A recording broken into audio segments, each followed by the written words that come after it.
Hello, you're listening to a Talk Spirit Anime Cast. My name is Andrew, and I'm joined here with Chris. Yo. Today's episode is our Summer 2024 Anime Season Reviews Part 2. We have Magical Girl and the Evil Lieutenant used to be arch enemies. I keep wanting to say arch nemesis. I don't know why. Dahlia and Bloom, Plus Size Elf, Yatagarasu, No Longer Allowed in Another World, Quality Assurance in Another World, My Wife Has No Emotions, Love is Indivisible by Sisters, The Strongest Magician in Demon Lord's Army is a Human, and Failure Frame. If we get through it all, we might get extras. Who knows? We'll see, though. But as per usual, at talkspirit.com is where you can go for all of our links, social media links, ways to get a hold of us, ways to support us. We greatly, greatly appreciate that support channel. It means a lot to us. But yes, are you ready, Chris? I hope so. Chris did really good. Like, we went down the whole list, and I was able to pretty much space it to where it's like a show that he's not able to talk about and a show that he's able to talk about without having, like, multiples of the ones that he's not. So, everybody, pachi pachi. Pachi pachi for Chris. Everybody, you guys aren't pachi paching. Pachi pachi, damn it. Anyways, let's just jump into it, though. Let's kick things off with, again, like I said earlier, the Magical Girl and the Evil Lieutenant used to be arch enemies. Wow. Wow, this show. Katsute maho shoujo to aku wa tekitai shite ita. This one streamed on Crunchyroll, ran for 12 episodes, done by Studio Bones. These sources of manga. The genres are comedy, fantasy, magical girl, romance. And this was done by the creator Koko Fujiwara, who, of course, is known for doing Inu X Boku SS. But yes, unfortunately, the late Fujiwara, who has unfortunately passed away, which really sucks because this show's incredible. Anyhow, the series itself is about, of course, the Magical Girl and the Evil Lieutenant. The idea here is that the Evil Lieutenant is part of this big evil organization. They're coming to take over the world. Every time they show up, they attack. The Magical Girl shows up and defeats them. The Magical Girls are selected by angels who come down and they essentially find a girl, make them into a Magical Girl, and then they work for them using their power in order to fight the bad guys. But our Evil Lieutenant, Mita, he shows up, goes to attack, and then the Magical Girl, Byakuya, shows up, and immediately Mita falls in love with her. Like, she is just way too beautiful. He just falls in love immediately. And instead of fighting, what they do is every time he shows up, she shows up at the location, and they just sit down and have cake and talk about her woes and her issues and, you know, their abilities and whatnot. And eventually it gets into how Byakuya is being exploited by the angel, this cat who's a dirtbag. And so the Evil Lieutenant just kind of gets mad about the fact that he's exploiting her and all these other individuals that are part of the organization. We eventually find another Magical Girl, Hibana, who's being, her familiar is a bird dude.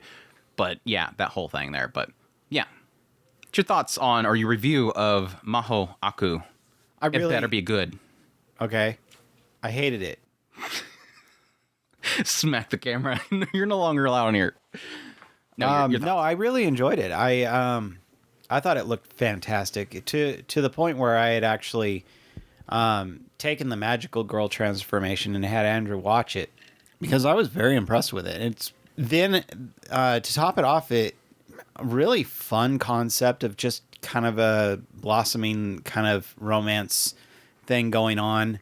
I kind of wish they dug into the factions a bit more. I can't say that I necessarily need that, but it is what it is. It just kind of is one of those that you kind of wish it was there. You don't need it, but you just, anything that you can get more out of the story is probably what it was that I wanted. But it kind of just focused on their kind of interplay between the two of them. So yeah, I enjoyed it very much. Yeah, this is probably, I mean, besides Days of My Stepsister, probably my biggest surprise this season. I kind of had a little bit of inkling from the PVs that it was going to be a good show, but the moment I started watching it was like, holy crap, this show looks way too good. Like, the thing that stuck out to me so much was that first scene where they're in that little park awning and they're having the cake there, and of course she's all cute, and so suddenly his glasses shatter like 50 times, and it just has a little conversation. Eventually she's like thinking that he's sick, so she, again, the directing and Studio Bones, my gosh, it like cuts to all these perspectives. Like it shows, of course, behind him, and he's obviously crushed by how cute she is, and then it cuts over to her feet, and you can see her how she stands up and then like starts to kind of lean up, like she goes up on her tippy toes, and then it cuts over and it shows like a camera shot like just around her chin, and so you can see like the backdrop, the light coming through her hair, and her hair slowly kind of, falling down off her shoulder, and it was like, why is this show so good looking? Why is this so? It's a short comedy. Why is it so good looking? And I mean, they had a lot of other shots like that, like the whole scene where, yeah, after he had her basically being a hostess at a club, and she's all upset in the alleyway, and he shows up and she's crying. It's like, this show's too damn good looking. And of course, it has a lot of goofy shots too. Like usually, whenever it gets goofy and chibi or whatever, it gets very simple with it. But like for the most part, the show just looks absolutely gorgeous, and the directing, and the perspective shots, and the lighting, everything just. It's like it's easily one of the best looking shows this season, and it's a short. It's a short. But no, outside of that, I absolutely adore this show, and it's so surprising with how there is a lot of repeating jokes. I mean, how many times can you see Mita's glasses shatter? How many times can you have the angels exploiting Byakuya and she's upset about it, or she shows up really tired and he makes a comment about her being overworked by this cat? Or, yes, Hibana showing up and saying the F-bomb over and over again. Like, there's so many things where normally I think they would get repetitive and annoying, especially Hibana. Like, I immediately got over Mita's glasses thing. Hibana was the moment that she showed up, I was like, oh, crap, this is going to get annoying, isn't it? It's the character that cusses all the time because cussing's funny, right? English cuss words are funny, right? But then they kind of turned it into, like, her just being sort of unable to handle emotions. So whenever she gets embarrassed or she's doing something that's nice or whatever, she just suddenly cusses. Like, it's just something that she can't control. And I think it was that moment where she got injured in combat, and then the angel comes up next to her and she's just kind of hissing at him because she can't take it. I'm like, okay, this is kind of cute. Like, it turned it from like this like compulsive cussing just to, she just can't control it. Like, she can't control those emotions. It is turned into a cute thing. But yeah, I think what kind of works for it is that they keep kind of changing it. Like it keeps the mold itself kind of keeps shifting into some new joke or something like that, or they add a new character to the mix that keeps it kind of fresh, even though there is several kind of concepts that are being reused with the jokes. I agree with you, and I don't necessarily want more of it, but I did think that the whole thing around the evil organization felt like a waste of time. Like every time it cut over to them and they're all hanging out and they're looking at horoscope stuff like that, I'm like, I really don't care. Get back to Mita and Byakuya. Get back to the angels who I hate so much, but they're hilarious. Get back to Hibana. I don't care about Formula Hua, whatever his name is. Bellatrix is kind of cute. Like, she's the thirsty elf that constantly gets the wrong impression about Mita and thinks that he's going to do something really inappropriate to her all the time. Spica, I like just because of her Seiyu, now Toyama. But I just really didn't care. It felt like the evil organization stuff was kind of waste. Early on, I didn't feel like it because it was mostly Mita, like in his office, hiding the fact that he's looking up presents for Byakuya, and then somebody walks in the door and he gets all mad at them. He slams the slams the thing, and they think that he's mad at them. The whole torture chamber thing was, my gosh, was hilarious because he's trying to figure out how to release her from the chamber, and they have all the security cameras on him, and then Bellatrix comes in, and suddenly they're all panicking because she just walks in there while Byakuya's in the room gasping and making moaning noises. It's just dorky, but yeah, again, the evil organization heads as a whole, I felt like was a waste of time. But everything else was just golden. Like I said before, I think, yes, Byakuya herself is just way too cute. She is adorable, gorgeous. But I do think that a lot of the comedy between Byakuya and Mita was really well done. Very rom-com type stuff here, misunderstandings, stuff like that. But you kind of really feel their relationship blossoming over time. It feels like a really solid kind of surface level romance happening between them. But I think the moment that it really starts bringing in the cat, Angel, Byakuya's familiar, that's where it was like that, I should hate this so much because this guy's so nasty. But it works. Like, it is a nasty that you want to strangle them, but you're laughing at the same time. Like, hey, Byakuya, I have some design changes that I want to do for your magical girl outfit. Yeah, it's got new parts to it. No, that looks like it has less parts. Here, let's try this one. That looks even like less parts. And then it like keeps going down until the point where it's just a mosaic because he just took all of the clothing off of her magical girl outfit. he's a dirtbag. How he wants her to mature more so that he can sell her off or whatever.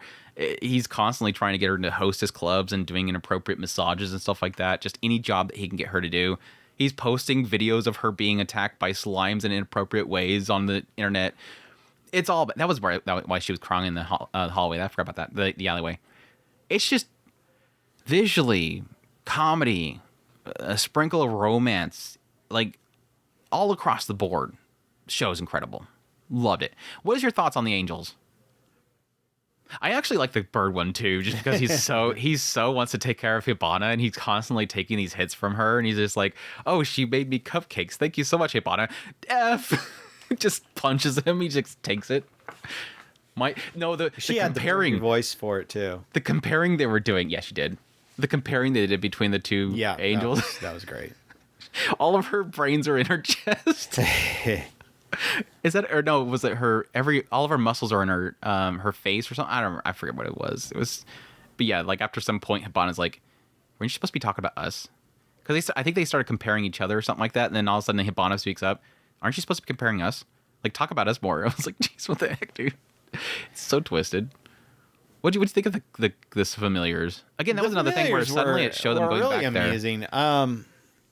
I don't know why they kind of just worked, because like Andrew said, I absolutely despise the cat one, and then it was like somehow this just works. Although I hate him because of what he's doing to Byakuya, it is, for whatever reason, it works for the entire thing. I think that it's probably because of the fact that she's a kudere, and that kind of archetype, having their emotions kind of turned off like that kind of just works. So, I mean, yeah, it just kind of worked out perfectly for the interplay between the kind of the main three, him being kind of the kind of polar opposite, because it kind of just pits him in this weird way where Byakuya is looking at both of those two characters as the male figures in her life, and she's like, well, okay, if I'm comparing him to the angel, technically he's better, even though he's the evil lieutenant of the Demon Lord's army. So yeah, there is an aspect that she kind of she accepts it because she grew up in a home, like an orphanage. So it's like, how does she know better? And so yes, it is often the case of like, yeah, I'm doing all these jobs, and he's like, why are you doing these jobs?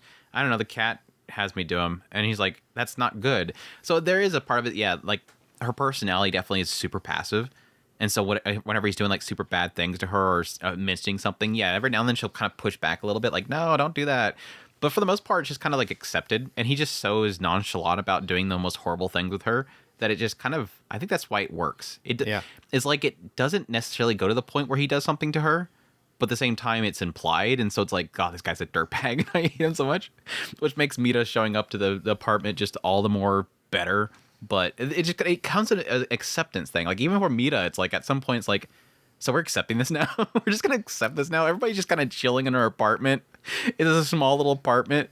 The bird angel comes in and says, "Man, this is where you have your magical girl living. How horrible." He's like, "Man, this is a good place. Staying there. It's haunted, so that's why it's so cheap. It was like $90 or something like that. Like a cheap apartment. It was great." But yeah, I can gush all day about this show. It's definitely, it was up there in my favorite of the season for sure. I think I put it in like my third or fourth or something like that. It's just a super good show. Sadly, not many people are kind of talking about it. I tried to spread the love as much as possible, posting clips of it. Yes, like the slime, the slime scene and stuff, and the F-bombs from Hibana. People love the F-bombs from Hibana, so at least that was a clippable thing. I loved it though. Super good. Definitely a massive suggestion for me. That's a magical girl and the evil lieutenant used to be arch enemies. Let's move on to Dahlia. I didn't do Dahlia yet, have I? Not that I know of. Can we say that I did? We'll just move on. Okay. Dahlia and Bloom. I don't know that I'm going to spend too much time on this one. This is definitely one that I was looking forward to the most in this season. Dahlia and Bloom crafting a fresh start with magical tools. Mado gushi Dahlia wa utsu mukanai. This one is streaming on Crunchyroll for 12 episodes, done by Imagica Infos and Typhoon Graphics, based on a light novel, comedy, fantasy, romance.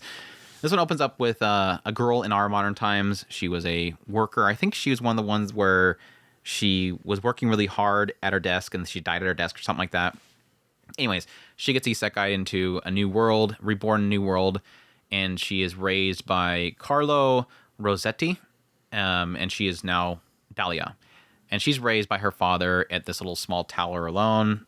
I don't think they ever mentioned the mother. I think the mother died really early on. I think it was pregnancy or something like that. But anyways, she's raised by this father, single father, and he is a crafter of magic tools. So he crafts items, imbues it with magic so they can do things. So they have like this one little cool thing that he made at some point. It was like a lamp that projects things on the walls, whatever. Dahlia is raised by him, quickly gets interested in wanting to do magical tools too, so learns from her father. She's not very good at it, but over time, she, of course, being an isekai, starts to applying her knowledge from our modern times to that world. Like, oh, I have a friend that wants to be a hairstylist, so she makes her a blow dryer, basically putting like fire and wind into an object that can push out the air to make an air dryer. Later on, she makes things like she wants to make a refrigerator, stuff like that. But for the most part, it's just kind of things for the world itself, that niceties that people don't have currently. But anyhow, after a couple episodes, she's introduced to this one boy of this one company, and the two fathers are kind of really good friends. So they want the two kids to marry each other. Then her father passes away. Spoiler. And at that point, she comes to find out that the boy that she's wed off to loves another woman, so they get a divorce. And then we have like an entire episode of divorce proceedings. And eventually it leads to Dahlia basically just deciding that she wants to be alone, just kind of do her thing, do her craft. Eventually meets this one soldier called Wilfred. And Wilfred, they become friends, but they want to stay friends. And so they just kind of hang out all the time. And for the most part, in the later segments of the show, it's really her establishing her own group, establishing relationship with other companies, and producing new goods that she'll then sell to them. And a lot of the focus on Wilfred and her hanging out, having fun, enjoying their time together. And since he's a soldier, learning about the difficulties the soldiers are facing and creating things to help them, which is mostly just like airing out socks that keep your feet dry so they don't get like foot fungus, and water resistant coats and boots, stuff like that. Mostly feet related. Mostly feet related. But anyways, yeah, that's the concept of Dahlia in Bloom. Like I said before, I was super excited for this show. I usually like the isekai female character, mainly character isekai stories where there's like a focus, but yeah, that eventually kind of goes into romance. This one thankfully didn't get too much into romance stuff. It kind of kept, that she likes Wilfred. They're going to eventually get together. But for the most part, they kind of just want to remain friends and just hang out and spend time with each other and enjoy things. But at the same time, in the end of the day, I felt like this was one of those shows where it was really strong early on. I think like the whole segment of Dahlia, being raised by her father, how much she looked up to her father being a really hard worker, and even throughout the entire series, there's a lot of like legacy that the father left behind. This is a guy that really kind of he helped a lot of people. He impressioned on a lot of people, so a lot of people felt like they owed him a favor. So as Dahlia is running into issues, they're often kind of stepping up and saying, "Oh, I know your father. I'll handle it." Like, no, I'm going to handle this. No, your father has done a lot for me. I want to help you. Her father was a really great man. So there's like a lot of that stuff that's early on and sprinkled throughout it with his legacy that I really did like. It's just, I think the moment that she met Wilfred and it started getting way too much into like, developing a company and doing a lot of trades with people and different meetings with them, and then going off with Wilfred to her tower and crafting random crap. At some point, it's just, from the point that she met Wilfred to the end of the series, it just, like, my enjoyment levels just kept plummeting. Like, nothing was coming up where I'm like, oh, this is exciting, or oh, this is interesting, or man, I wonder what she'll do with this whole situation. It's just the same kind, not same, but just kind of I had nothing to grab onto. Like, I literally had nothing to grab onto except for just kind of seeing a charming relationship blossoming between these two friends. Outside of that, like nothing was really kind of grabbing me. The meetings were boring. Then they decided to bring in her old ex-fiance again to the whole picture and their family, and it's like I really don't care at this point. Can we let that go at this point? It just none of it really worked throughout the entire thing. I would probably kind of put this in the realms of just sort of just kind of trying to build a company, but in the most uninteresting way possible, which can work. Because, I mean, I've dealt with a lot of shows where it's kind of similar to, like, Ascendance Bookworm for a while was pretty much her kind of making deals and setting up a place to create the paper and everything like that. A lot of these shows that are isekai company building, like a slime type of thing, isekai slime or tensura type of thing, they always work out for me. It's just this one wasn't working for me at all. And I think that partly because I just don't really care much for the chemistry and the relationship and the characters and their personalities much. And plus it wasn't the greatest looking show. I mean, it wasn't butt ugly or anything like that. It's probably like a 4 out of 5 or 4 or 5 out of 10 type of quality show. There's a couple of dialogue exchanges and perspective shots that felt awkward, but it's kind of a 4 out of 10 for me in the end of a show. So if any of it sounds good to you, definitely check it out. But it just an unfortunate, disappointing show for me personally. So that's Dahlia and Bloom. Plus Size Elf. Let's talk about a show that cannot be a disappointment. You know what you're getting into with this one. Right. How can you say you're disappointed with Plus Size Elf? It's on the box. The label's there. Plus Size Elf, or Elf-san wa Yasera Ranai. This one was on High Dive, ran for 12 episodes. They thankfully got the uncensored version. This is done by Studio Elias. The source of manga. The genres are comedy, ecchi, fantasy, slice of life. And this one opens up with Tomoatsu Nawe, who is a physical therapist. People come to this clinic that he has to get massages or help them with their diets and whatnot.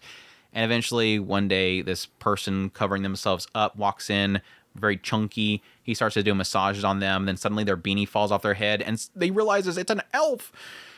But yeah, this plus size elf that he then at that point helps, with her diet and everything. She came to our world from another world through a portal, and in order to go back to the portal, she has to be the same size she was when she came through it, because it's like set to their body mass or whatever.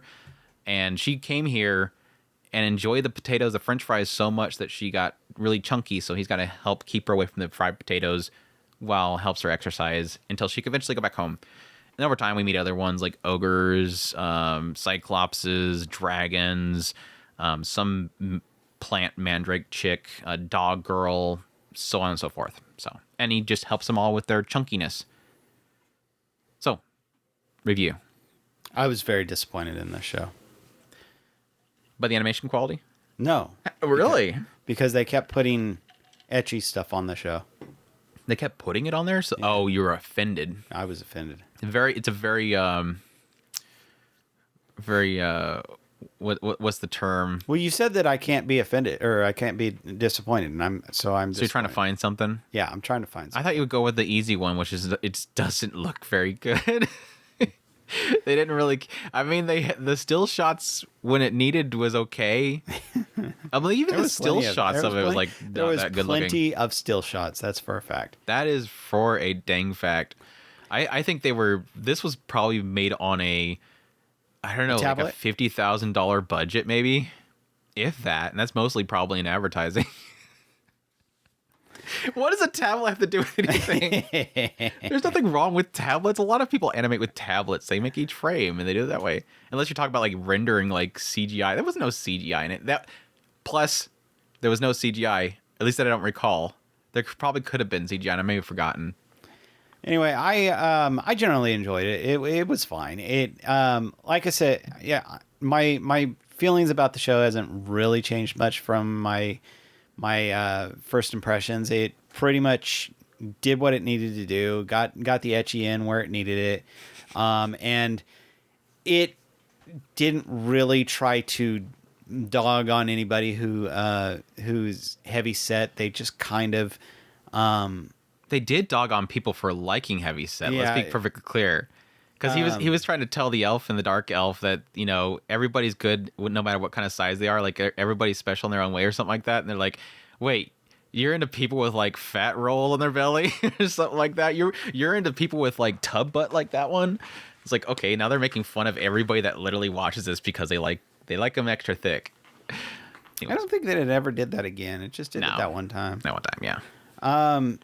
But no, it generally just kind of didn't really bash anybody, and yet at the same time just tried to say, hey, you could do these little itty bitty things to kind of work on it. And so I like that for doing that, and it stayed lighthearted, kind of generally just kind of goofy hijinks all through it. Kind of got weird with the satyr thing. I wasn't really sure where they were kind of going with that, but hey, whatever. More edgy. Whatever. If it facilitates ecchi, why not? I was kind of I wasn't expecting anything from the show. I'm not like a super plus size ecchi type of enjoyer, but I mean, if it's ecchi, it's ecchi. I mean, it's like, what am I gonna complain if it's this big or this big? If it's extra thick, who minds? But yeah, this is technically in that like obese, like chunky, like we're getting big, heavy set kind of stuff here. So it's definitely for certain type of people. But I think it's still enjoyable even if you're not into that kind of body type, just because there is a lot of kind of silliness between the characters and their interactions. I will admit, though, for me personally, the comedy itself just quickly got stale. Like, I enjoyed the first few episodes. I especially love the whole, like, scene with the dark elf in the convenience store and them constantly, like, bickering back and forth against each other. Because I think there is something to be said about the chemistry between, like, Naue and the elf just doesn't seem to be there. And that seems to be the case for really anybody else. The chemistry doesn't seem to work for most of the time. I think like Oga, the ogre, and the Cyclops, there was a lot of funny moments there. The dragon chick was kind of funny with Naue as well, because he's got a thing for lizards apparently, and passes out whenever he sees them. So they have to kind of hide her identity, what she actually is. The dog one had a lot of fun around her as well. But I think for the most part, most of the chemistry, most of the comedy in the later like 3 quarters just I did like the skeleton. Didn't work for me. The skeleton was freaking hilarious. Yeah, that was kind of funny too. The succubus. He's actually the succubus was good too. The skeleton is actually bones, and then but I actually am fat.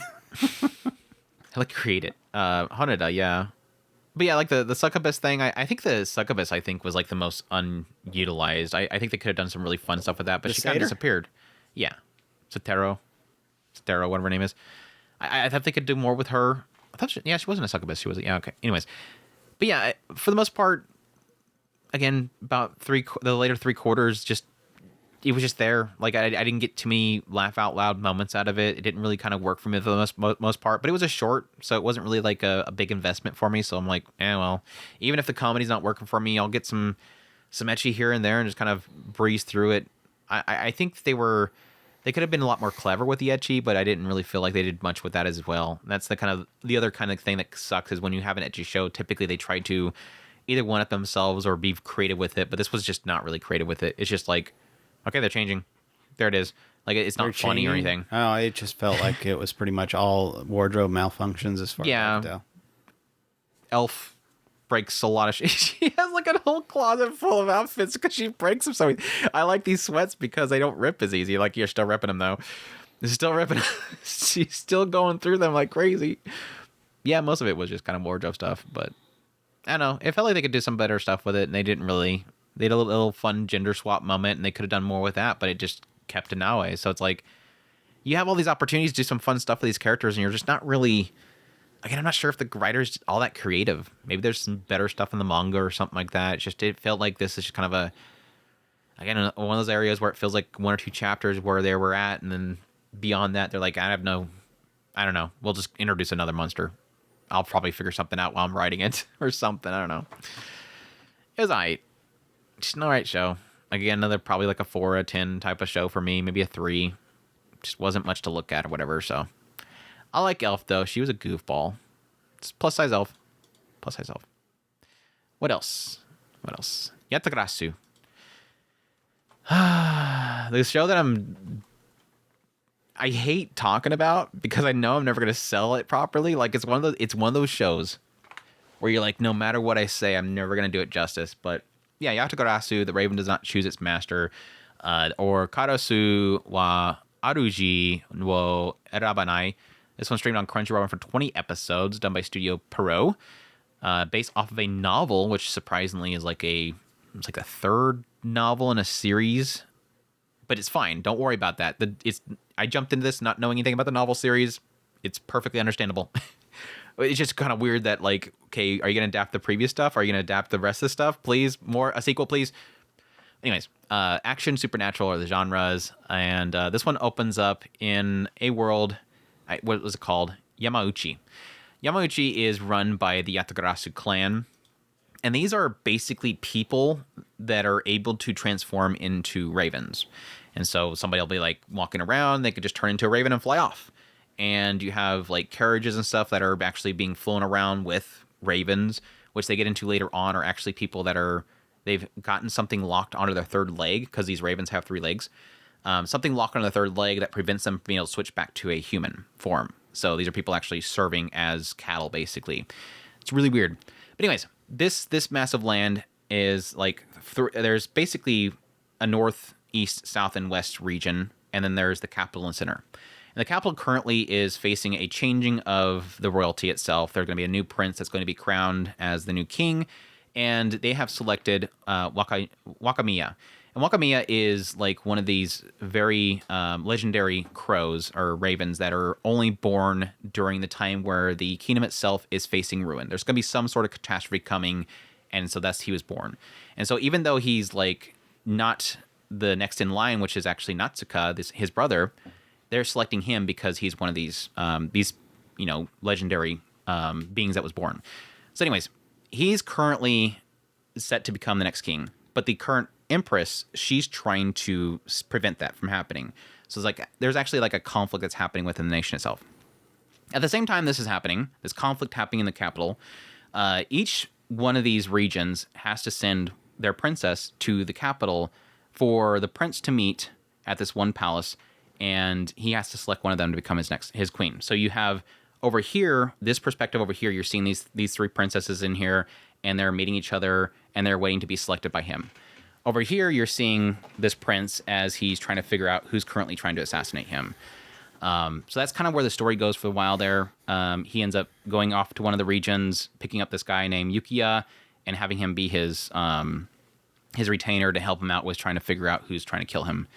And yeah, that kind of is how it goes for a while there, until eventually it gets into the selection itself, who's basically puppeteering in the background trying to stop this prince from taking the crown. Eventually, the second core itself gets into a broader perspective of the world itself, getting into some possible other groups of people, before eventually kind of opening up the entire story like crazy towards the later part, which gets really crazy.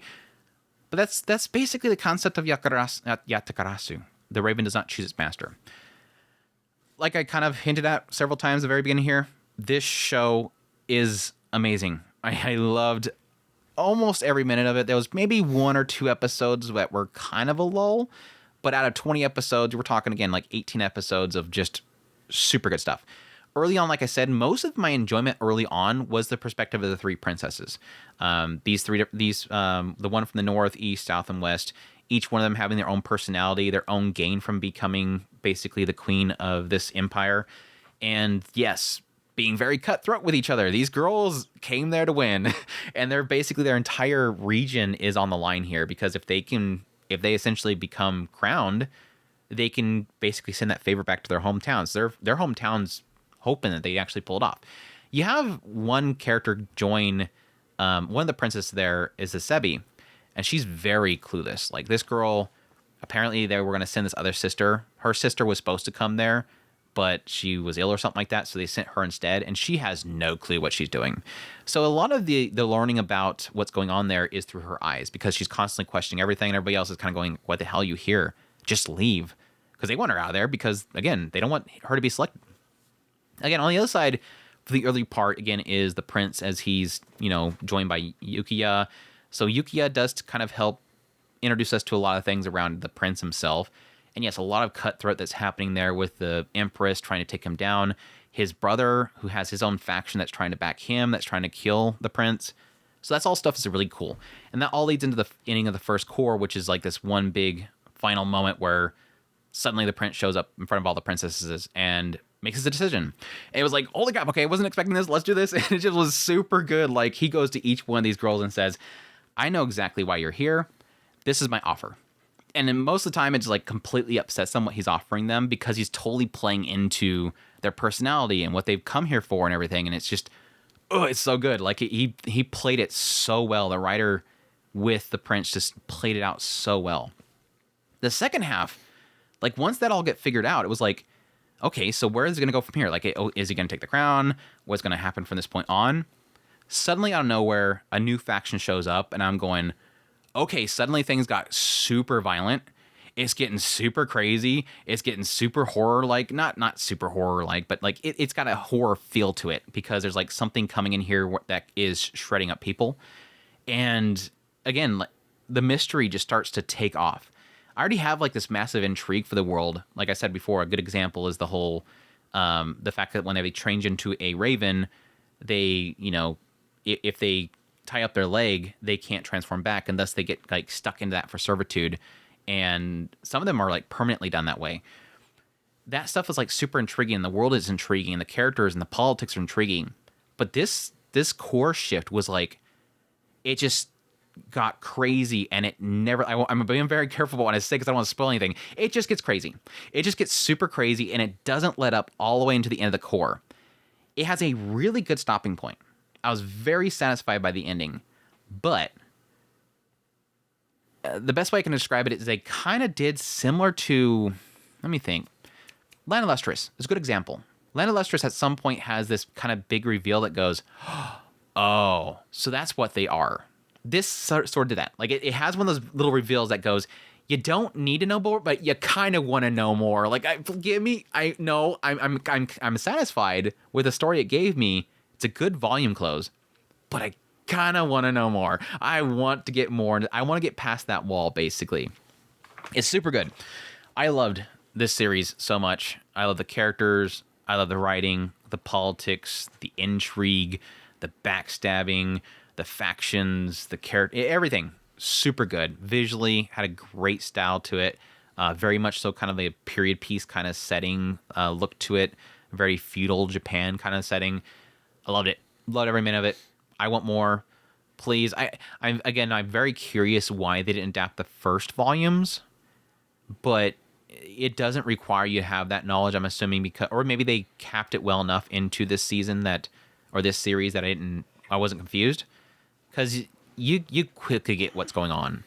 So I'm kind of curious what's before this and what's after this for the adaptation. I'm really hoping that they do more, but if this is it, I'm satisfied. I'm happy. I think it's great. So, Yatagarasu, the Raven does not choose its master. Super good. Super good. No Longer Allowed in Another World. Another good show. There was a lot of really good shows this season. I call back to when early on in the season, somebody was in the Discord. No shade or anything here. Somebody on the Discord was like, it's not a very good season. And I'm going, are we watching the same? Where are you at? Are you in the past where we had like, you know, nothing in a season or something like that? Because there's so many good shows this season. No Longer Allowed another, because I made my top 10 list here this week, and it's like, I filled it quick. Like, it was just kind of, I knew exactly what to throw on that list. It was probably the easiest top 10 list I've ever made, because like, I know exactly what I want to put in there. But yeah, No Longer Allowed Another World, or Isekai Shikaku, streaming on Crunchyroll for 12 episodes, done by Atelier Pontark. This one was sources of manga. I thought it was a light novel. Is it a manga? The genres are comedy, fantasy, romance, slice of life, supernatural. And this one is done by the creator. Oh, that makes sense right there. I forgot about that. The creator, Hiroshi Noda, who, of course, is known for doing Love After World Domination. So that was a manga, too. So that makes sense. Anyways, this one opens up with Osamu Dazai. For those that don't know, Osamu Dazai is a famous Japanese author who had a fascination with ending themselves. And so every time you see Osamu Dazai as an author in a show or a story in Japan, it's probably going to be a guy that's really badly wants to take themselves out. Sure enough, the show opens up with Dazai with his beloved, and Sachan, and they are tying a string around their wrist. They're about to jump into the creek to end themselves together, double ending. And then suddenly a truck appears and slams right into them. And that's when Dazai wakes up and he's in another world. And this what do they call them? They're basically guides. In this world, essentially, all these different regions has all these guides that will summon, or they'll wait at these churches for the isekai truck to find people that are essentially at their worst.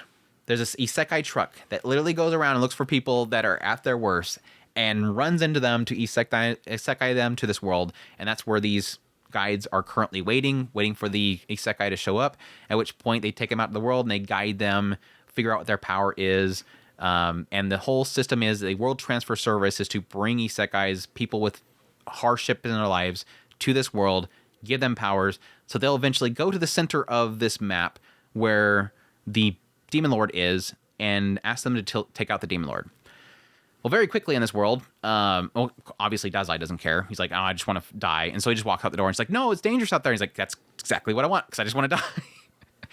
But yes, very quickly he's joined by other companions. They travel the world and very quickly find out that the Demon Lord himself got taken out very quickly by heroes. But then at that point, the heroes are doing bad things now. So get a little into slight spoilers here. It's like within, 4 or 5 episodes, we find out that Dazai has a special ability that if he writes the story of the isekais, he can essentially send them back. And so that's what kind of turns into after that. So finishing the story is basically what he's doing. Yeah, he hears about their stories and he quickly goes, oh, I want to know more. Tell me your story. Tell me your story. Tell me your story. And then eventually it happens. So what's your thoughts on No Longer Allowed Another World? They don't get guides, by the way. He just got a special guide because she quit and started following him around because it was so dangerous for him to be in the world. And she just does the introduction. They're supposed to just do an introduction because they kept showing them all kind of hanging out with them. Yeah, that makes sense. I really like this show. I did not expect that I would like it, but for whatever reason, his snarky humor worked. His laugh. Well. Yeah, his laugh is freaking hilarious. Because I think we talked about this before on the podcast. I get kind of really turned off by the character who is just obsessed with themselves. I'm sorry, themselves. Ending self, Chris. No, don't do deletion anymore because that one apparently I think now I think that one's catching up now. Okay. Yeah. He wants the end of service. The erasing of the soul. How many different ways can we figure how to say that? He wants to Dazai himself. Let's just say that now. He wants to Dazai himself. It'll take him a while to get to Dazai himself. Yeah. Dazai himself. Stupid. But no, he wants the game over at K-Shop. Actually, really works, and I love snarky humor, and this one is actually really pulling it off. So, I actually give this quite a few thumbs up. As many as I can give you. You only have 2. I can only give 2. You only have 2 thumbs. That seems like cheap. Can I use my big toe? Sure. Okay, I give it 2 thumbs up and two big toes. Yeah, I really enjoyed it. The addition of the extra character, Tama, absolutely love the Tama thing. That's not my name. Your name is Tama. Yeah, I only have a friend named Tama. I don't think she ever questions it again after like the second episode. Yeah. She just accepts it. She just accepts it. And even when they reveal the name, when she goes into the kingdom, that was actually a good little segment. It was a great segment. I really love the I want to be my brother, but I can't be my brother. All that crap. I thought it was fantastic. But the only one who's following him on his quest is Thomas. So, yeah, I was very, very surprised by this show. I mean, it's kind of one of those things where it's like, again, I came at this with no expectations. I was similar to Chris, where I'm just not into the Dazai characters. And granted, like with Bungo Stray Dogs, with the Dazai there, it was very annoying early on, but thankfully Bungo Stray Dogs gets away from it quickly too. It kind of turns into those things where Dazai's in this other world. He gets so kind of fixated on what his plan is, which really early on, he gets a desire to find Sachan because he realizes, oh, I got isekai'd here from this truck. Maybe Sachan did too. So he's trying to see if he can find Sachan, his beloved, so they can end themselves together. But yeah, every single time he runs into somebody, he just really quickly kind of shifts to, oh, you want to join me? You want to join me for a double ending self? Like the first place that you really get to is like this kingdom where the king is trying to figure out who to wed his daughter off to, and it turns this goofy little shenanigans with her and like these 3 offerings to wed. And then it just turns into, oh, I want to end myself with Dazai. Oh, you really want to? Okay, let's do it. And then she quickly doesn't want to do it no more. It's really silly with that stuff. And the thing that kind of surprised me the most is like, I think it turns into arcs. Like every single like episode kind of turns into 1 or 2 episodes of a story. So like again, the kingdom with the wedding off the princess. You have there was the one with the tree and how they were selling off the leaves and everything like that. You have technically the daughter of the demon lord, the Tama's hometown, a little bit into Yasha and Annette, the guides themselves again. And then some of them were super good though. Like some of these stories were super good. Like I said, I love Tama's story with her village. The one that really wrecked me was the sisters. Yeah, the sisters. I'm like, wow, that got dark. Like, wow, that got really dark. And then like he finally comes in there and tells the whole story, and they get the big massive reveal about them. And I'm like, so they sisters? They are sisters. Wow, that got darker. It just got darker and darker and darker, and the jealousy and all that kind of crap. And yeah, it always becomes like a cool kind of realization with these isekais that some of them are, again, they're all here. Why? Because the truck found them at their worst. So their stories are all really heavy. You have a lot of people that are just dealing with some really nasty things in their previous life. Like this one guy literally ran away when somebody was helping him from getting mugged, and he left them to die. Like, super heartbreaking stuff. Every one of these stories, I think I found something in it that was intriguing or interesting or just massively heartbreaking. I was not expecting that. Like, I was expecting Isekai Dazai and him constantly trying to find somewhere to jump off from. It wasn't that. Like, it's just these individual Isekai stories and how he kind of, by telling their stories, they get closure. I kind of liked the tree as well. You'd be hard pressed to find one of them that I didn't like. Yeah, there was elements of the tree one that I didn't like, but the ending was super good because it was funny because somebody on the Discord was like, I don't understand this. Why are they shooing her away? It's literally the point. The whole point of that story was the idea of people having these preconceived notions about people and judging people. He helped them because they did that, and they don't want to do the same for her. She was doing that to help them, and they can't accept that. They have those preconceived notions. Yeah. Of course, the whole thing goes to crap after that. And he gets his unlimited supplies of pills. I love this idea. Like he's granted this one wish, it's unlimited pills. And then later on they bring it up again because he meets the other fairy. Which I was super bummed that the show ends where it does because he gets one more party member towards the later part. Seiyu's Karane. The fairy is Karane from 100 Girlfriends. And I'm like, oh, that's totally her voice, isn't it?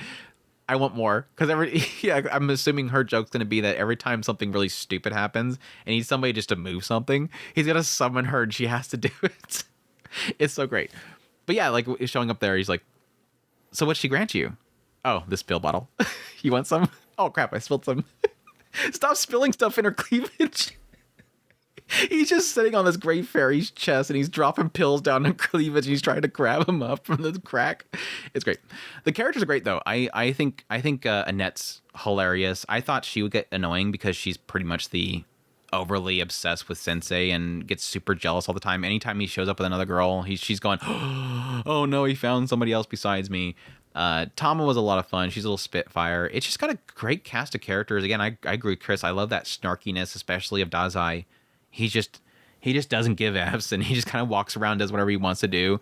Nothing goes according to a Keikaku. Like, this is a character that just stumbles in the situation and just kind of somehow works. Yeah, you have Tama and Annette's constantly doing their thing and they're very capable. But for the most part, it's just Dazai kind of just stumbling into it and it somehow getting resolved. And it's always good. So again, super surprised by it. I mean, it's not the greatest looking show, but it was good. Like, it was like probably a 6 or 7 visually, just enough to kind of make it look good. Yeah. It kept together besides maybe like a CGI use here or there, like a the coffin car. Coffin car, because he doesn't want to walk anywhere, so they have to drag him everywhere. So they make a coffin car for him. It's dorky. It's dorky. I was surprised that when they finally got to the reveal of what happened with Sachan, it didn't quite go how I was kind of expecting it. I should have expected it because I forgot about it at some point. But there is like the question mark of, does I have purpose now? And it's really I think it's inspiration.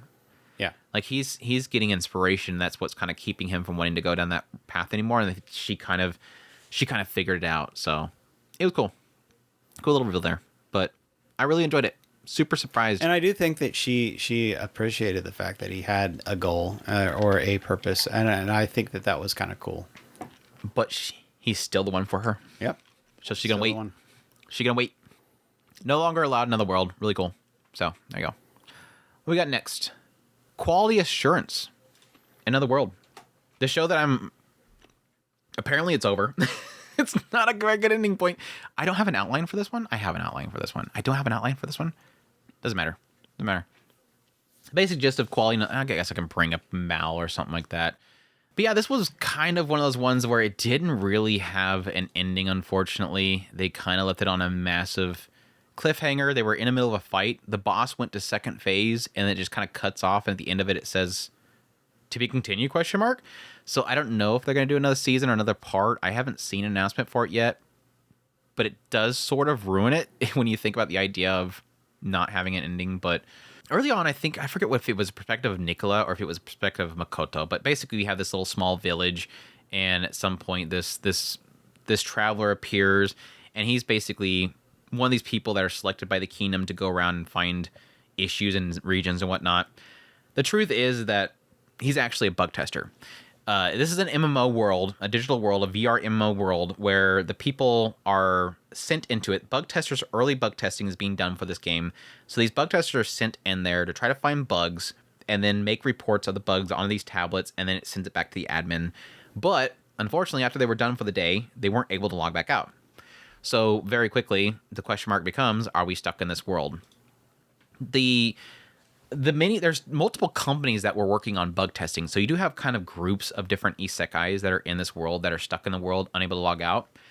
You have some of them that are choosing to just have fun, activate admin mode and start, flying around the sky and whatnot, one-shot things, delete things, whatever, break things. You have some people that are just trying to figure out how they can enjoy being stuck in the world some way, torturing the NPCs or whatever, going morbid enough that way you can. And then you have individuals like our main character who he just thinks that if I submit enough bug reports, maybe they'll let us log out. You have some people that are choosing to, his company, basically multiple people chose different things. Many of them started messing with the admin mode, and their character got broke. So they're stuck in loops and whatnot, unable to move or anything. So their leader decided, okay, well, I'm going to go out and see if I can beat the game, and maybe we can log out then. So he leaves our main character behind, and our main character, again, he chooses to make bug reports, seeing if they will log out if he do enough bug reports. So he's just going around the world making bug reports. He really quickly meets this villager in the first area that he's at. He tries to save her life because the village by the quest is supposed to die, but she doesn't die. Actually, this AI, the system's AI for the game, takes over the body, and the AI says, we need to go around, find all of your friends, and let me destroy their tablets because they're misusing them and they're causing problems. So he's traveling around with her, finding different isekai, or people that, I want to say isekais because it's not really clear if they're isekai in the world or if they're just not able to log out. And so they're just like, sort of online, they're just stuck in login.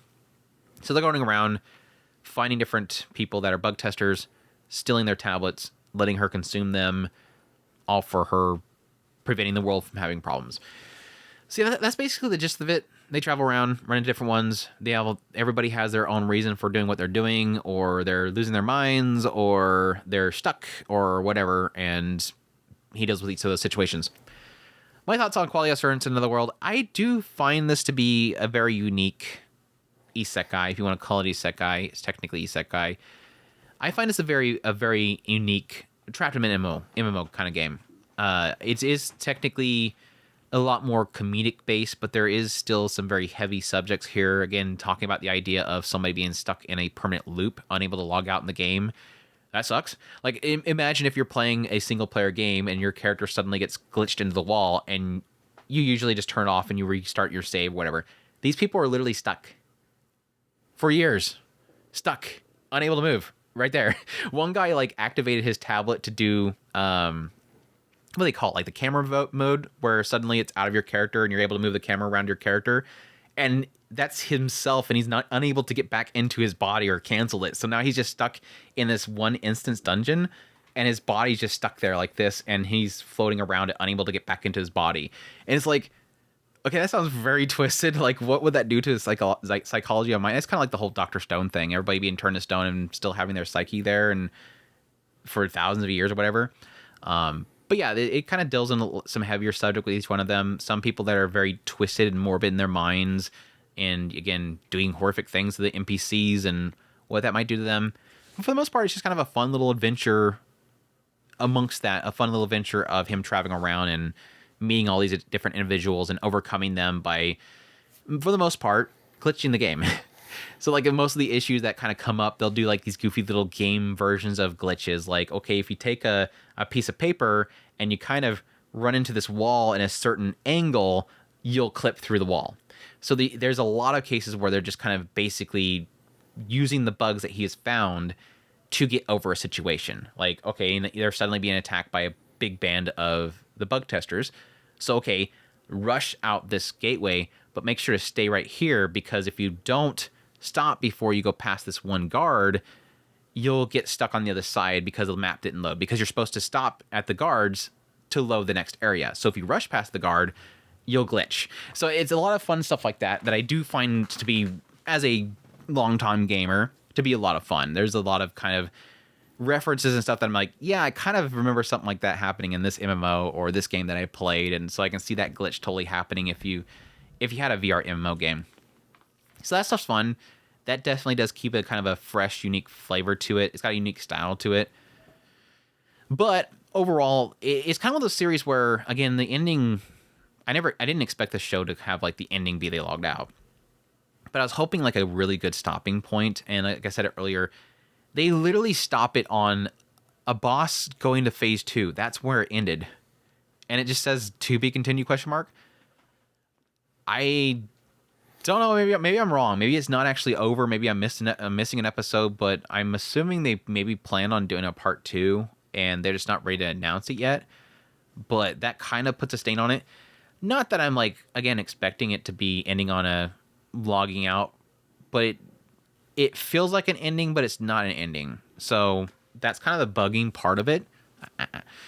But it was a good watch. Like it was a pleasant show. I like the characters; they're goofy. It had a lot of fun points in it, and there's a lot of question marks with the villager that's following him around and how she wants to be stronger, be more useful to him, but she's a villager, technically NPC, so she can't technically get a job or like an actual like class or whatever to make herself stronger. So she's always struggling with that.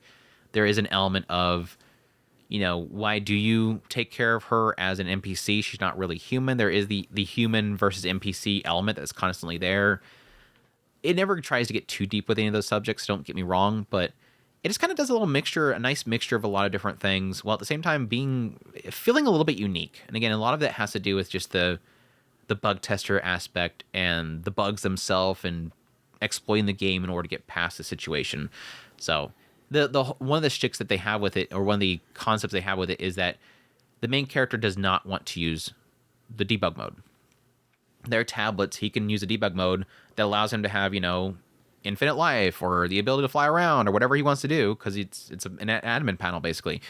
He doesn't want to use it because the company that he was with, again, all but their leader were messing with the debug modes, and they all got glitched to the point where they can't move anymore.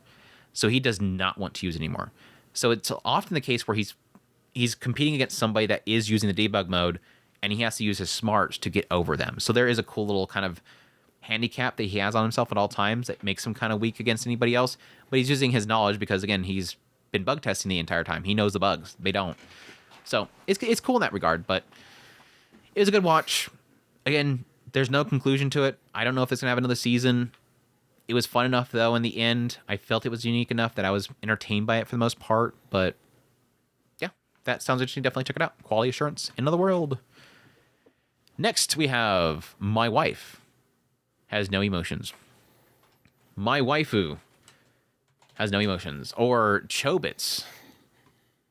Walmart brand. You know I was going to make that joke. My Wife Has No Emotions, or Boku no Suma wa Konjo ga Nai. This one is streamed on Crunchyroll for 12 episodes, done by Tezuka Productions. The studio is a manga. The source is a manga. The genres are comedy, romance, sci-fi, slice of life. And this one opens up with Takuma.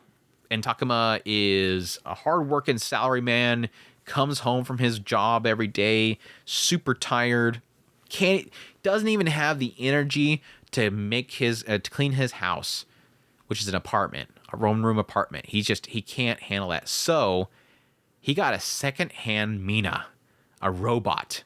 So Mina takes care of all the cooking and cleaning, and so he can just come home and relax. Well, one day while he's just sitting there, kind of kicking back a few drinks, he's thinking about his touches in romance, which is basically one time where he confessed to some girl and that didn't go well. And he's thinking, well, I really like Mina. She takes care of me, cooks me good meals. I wonder if we can get married. And he kind of mentions that to Mina, this robot that's sitting there just chopping away at food. And then she just kind of looks over at him and then goes back to cooking. Well, cut forward. He wakes up and she's, acting like they're married. She just heard that, immediately started downloading information on how to be a wife. And so now she's just like, okay, well, I'm your wife. I'm going to do what wives do and takes care of me. Like, that's cool. Okay. Yeah. I want to be married to Mina. I really like Mina. So this kind of turns into him responding to the fact that now this robot that he has that he really likes, he's got a crush on, is now his wife. And she's constantly trying to navigate what it is to be a wife, downloading the information or trying to figure out what it means for a human to be a wife. And they have other people that run into. The sister comes over, visit sometimes. She's one of those types that when she sees like a really odd relationship, she gets like super otaku about it. So she's just like drilling at the mouth the idea that her brother is going out with a robot. They meet Super Mina, which is the next model of Minas, are called Super Minas, and they actually have skin, so it's not like harsh metal that is Mina, and actually has like lips and stuff like that. So she's like a advanced model that's able to like super network with all the other ones. So she's like everything about Super Mina is just a step up. So Mina is just like that old model, but he doesn't care because Super Minas are expensive. Yeah, and the Super Mina's boy that she's taking care of, and you have at some point Mina wants to do an upgrade, so they have like these two individuals come over to kind of do like a pre-upgrade tests and whatnot, questionnaires, and so on and so forth. So, what's your review? I'm actually kind of curious as to what your review is first. You want me to review it first? Yes. I just got done with the review. Let me parch my mouth. I know. It's not Chobits. Automatic failure there. Not Chobits, 0 out of 10. That's my review. I'd rather watch Chobits. If anybody wants to know my perspective, if you have not watched Chobits, go watch Chobits. It's a better show. But no, this is kind of going to go in the same realms for me as Pseudo Harem, where I actually, hot take, I like Pseudo Harem more than this show. Really? I think this show for the first couple episodes and Super Mina's episode, and some parts here or there, like some sprinkle here and there, like one episode has like this one little part in it. Besides the first few episodes, Super Mina's episode, and a sprinkle here and there of these little small moments, the show's just a shrug. I think early on what makes it so charming is that, yes, it's this guy that obviously is very lonely, and he's got this cute little robot girl, this what do you call it early on? What they translate it to, like this appliance. He's got this appliance this washing machine that he's fallen in love with, and he's kind of creepy and kind of lonely in effect. So he falls in love with her. She accepts it, and they just kind of have this whole drawn out thing of kind of doing things together. I love the picnic. That was cute. Again, the whole upgrading process, but it kind of quickly shifts into a few things that I feel like gets a little bit old, in the idea that one part is Takuma being afraid of everybody not being accepting of him liking Mina, but it seems like everybody in this world's perfectly fine with a person loving a robot. So every single time he gets all like anxious about somebody finding out, like his parents, nobody cares. Nobody cares in this world. But yeah, it's like that part where it's him and his feeling like he's not going to be able to tell somebody or they're not going to accept it. Then there's just kind of the baby robot. Too much of the baby robot.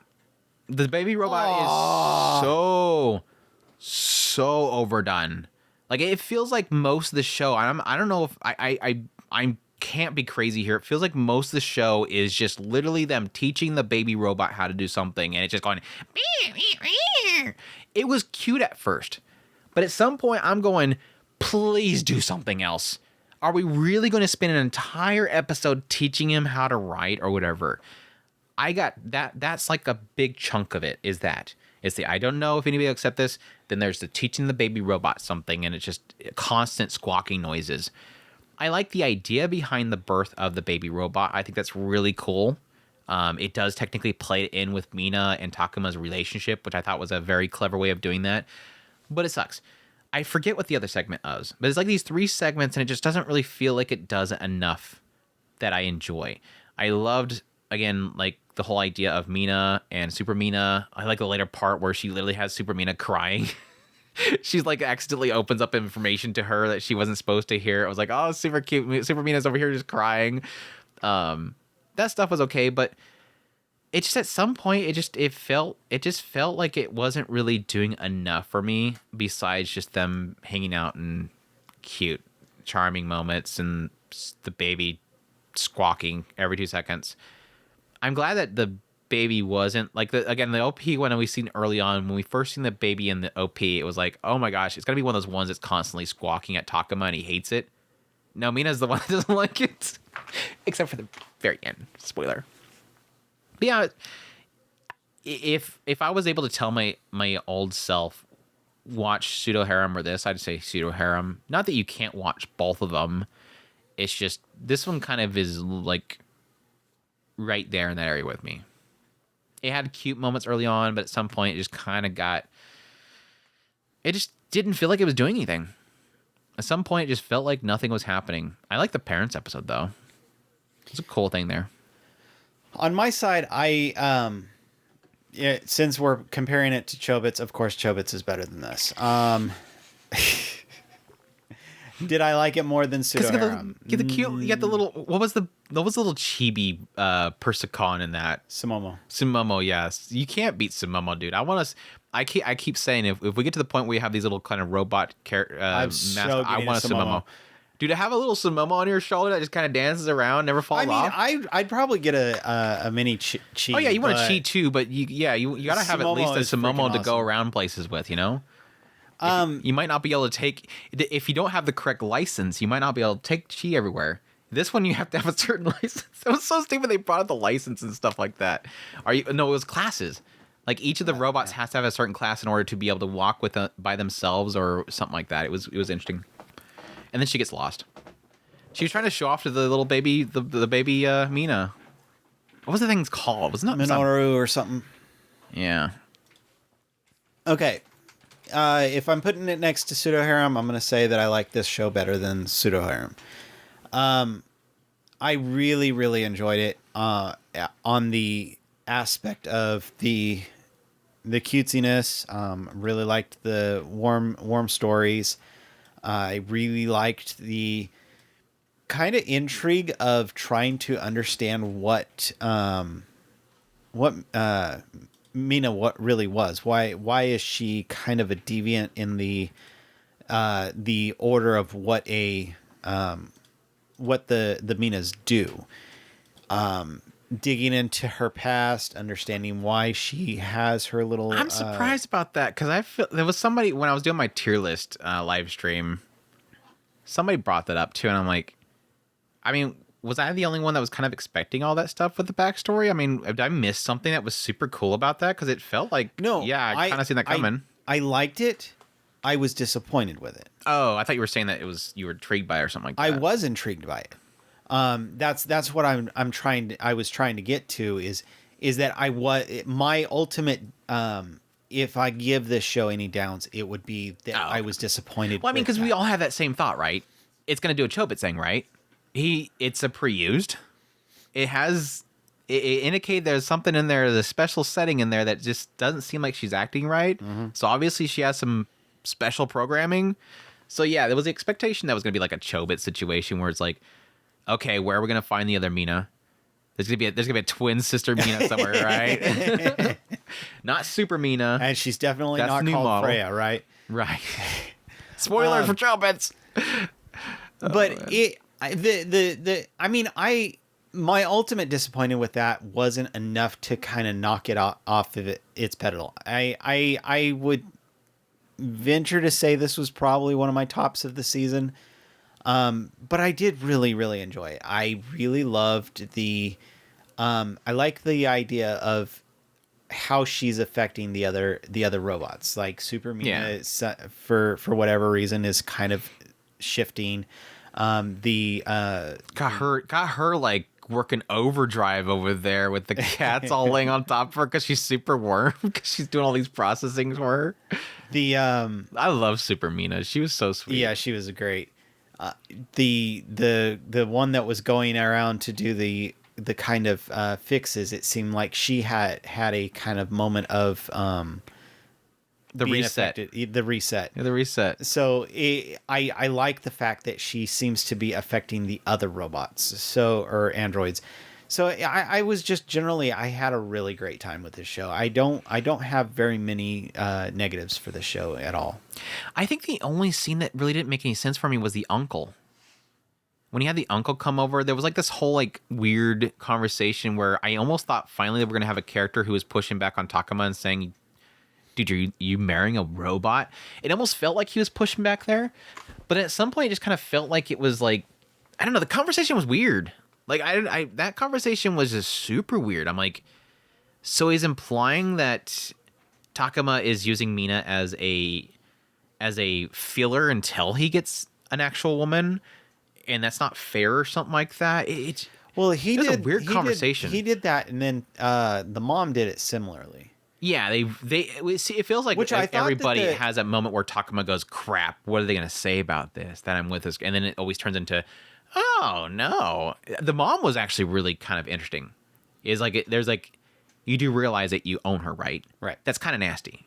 So why don't you pass her? That's kind of what he was implying as well, is kind of this, that could make sense, yeah. And I think that was kind of I watched it like 3 times. I'm like, I don't get what he's really saying here. It's just not clicking in my brain what he's saying right here. And I thought that was a very interesting interplay, especially with Takuma, when he was like, his kind of pushback is of, I don't want to let her go, and I understand that. I mean, it was a are you actually serious about this moment? Of course. Yeah. In the end, it's still a Takuma. So you're serious about this, and then Mina gets mad. Yeah. Mina gets mad. Don't you talk bad. But ultimately, I really liked it, and it is one of my tops. It's a top, not a bottom. There you go. That's My Wife Has No Emotion. Let's move on to another romance type of show that Andrew doesn't really want to talk about, but we'll talk about. Love is Indivisible by Twins. I actually put sisters over here, so I said in the intro that it was sisters. It's twins. But yeah, this one is Koi wa Futako de Wari Karenai. This one is, I think it's on Crunchyroll, I believe. I didn't put down on the list here, but done by Studio Roll 2, based on a light novel. Genres are romance. And this one opens up with Jun, basically, it opens up with him meeting his 2 new neighbors, Rumi and Naori. And Rumi and Naori are twins that live right next door to him. And very quickly, they all kind of hit it off. They hang out with each other on a regular basis when they're really young, hang out with each other, go to the park together. It kind of the very beginning of the story, it technically tells the perspective of the 2 sisters one at a time, and everything they knew about June when they first met him, how they felt about him outside of school, how they felt about them in school, all leading up to the point where we jump to the current time, where suddenly Rumi, one of the 2 sisters, decides that she wants to take a leap to ask June out because she's afraid that Naori, her sister, is going to win him over first because it seems like they're always hitting off. Because yes, Naori is... June himself is a nerd. He's super into books and reading. He's super into sci-fi and different types of Western movies like Star Trek and stuff like that, Star Wars. Naori's the same way. She's a super bookworm. She likes a lot of different entertainment and medias and whatnot. So the two of them constantly just hit off and talk about different geek culture. Whereas Rumi, she's a tomboy. She's very physical, very athletic and whatnot. She's a basketball player. So she doesn't really hit it off really well with June all the time, but she does love June because of all the stuff that he's done for her in the past. So yes, Rumi decides to jump in there before her sister wins him over too much and ask him out. He accepts it. They start going out. So what happens in the very beginning segments of the story is that it's Rumi going out with June. Very quickly, Rumi feels guilty about doing this to her sister because she knows that her sister likes him. And she's like, well, I got it on my system. I got to spend a lot of time with him. I don't want to do this to my sister. I'm going to break up with him so that she can get in there. So she breaks up with June. June's like, what's going on? I thought we liked each other. It's me. But hey, do me one last favor as your girlfriend. Go ask Naori out. And he doesn't immediately. She keeps pestering him. Hey, are you going to ask her out? Eventually he does ask Naori. And then it goes right back into the idea of him still liking Rumi. So there's this... At some point, it kind of breaks to the point where June says, I'm done. I'm done with both of you. Let's just all be friends. It's going to ruin our relationships. The two girls are obviously, again, upset with the idea. Rumi, again, just doesn't want to do the relationship because she doesn't want to feel guilty about her sister, Naori. Naori doesn't want to do it because she knows that Rumi loves him. So it turns that whole kind of thing. My thoughts. I hate it. I hate this show so much. There's a side of me that kind of likes what they get into at the very end, but I still hate it in the end. Like, it's this kind of whole... It's frustrating. It's kind of one of those shows where you just want it to do with a harem route. Just do the harem route already, but it doesn't feel like it wants to do the harem route because the harem route will make everything simple. This is a show, this is a story that feels like it's purposely trying to make it as complicated and frustrating as possible with its romances of the characters. And I blame myself for really continuing to watch this show because something rubbed me wrong really early on, and I felt like I just kind of kept pressing because I wanted to see if it did something interesting. The moment Rumi breaks up with June, I started to hate the show. Because immediately I'm like, okay, Rumi is kind of messed up for doing this. Because she asked out June. June wasn't really feeling romantic about her, but he accepts it because, they're friends. He accepts to go out with Rumi, eventually falls in love with Rumi because now they're going out with each other and he suddenly falls in love with her through the process. And then the moment that he falls in love with her, suddenly she goes, I want to break this off because she's feeling guilty about her sister. Sorry, I want to break up now. So I'm like, okay, I don't like Rumi. I at this point, I really do feel like she's just playing with this guy. You're literally playing with this guy's feelings. So I didn't like Rumi at the very beginning. But I'm like, okay, now I know what's going to happen. Because Rumi broke up with him and she still has feeling for him, and now he's going to go out with Naori, I know what the ending's going to be. He's going to eventually break up with Naori and go back to June. Or, go back to June. Go back to Rumi. So then at that point where he started feeling like he wanted to go back to Rumi while he's going out with Naori, I'm like, now I hate June. Now he's literally pressing on Rumi while he's going out with Naori. So I'm like, now you're cheating on him with his sister? Just go the harem. I was like, that's the point where I'm like, you have to go the harem route. Otherwise, I'm never going to like these characters, except for Naori. Naori was the only character that I remotely liked because she's literally just sitting there going, okay, Rumi, stop competing. Stop trying to step back for me. Go get him if you want him. But I'm going to get him too. Wake up and go get him. Stop acting like I'm your sister that you have to protect me. Go get him if you want him, but I'm going to get him too. Naori was the only character I felt like I even liked in this show. I hated all the characters. I wanted Naori to get with the other guy, his friend, which apparently he has a crush on Naori. I'm like, just have them to get together and let June and Rumi burn over here. I was like, at some point, I'm like, I kind of just wish it goes the harem route because I really don't like this. And I thought that they would because there was this idea early on that Rumi and Naori, since they're twins, they were very hard for people to distinguish between the two of them when they were young. But June could always. So they would always, swap their hairstyles or whatever when they were young, and like nobody would recognize which one was which.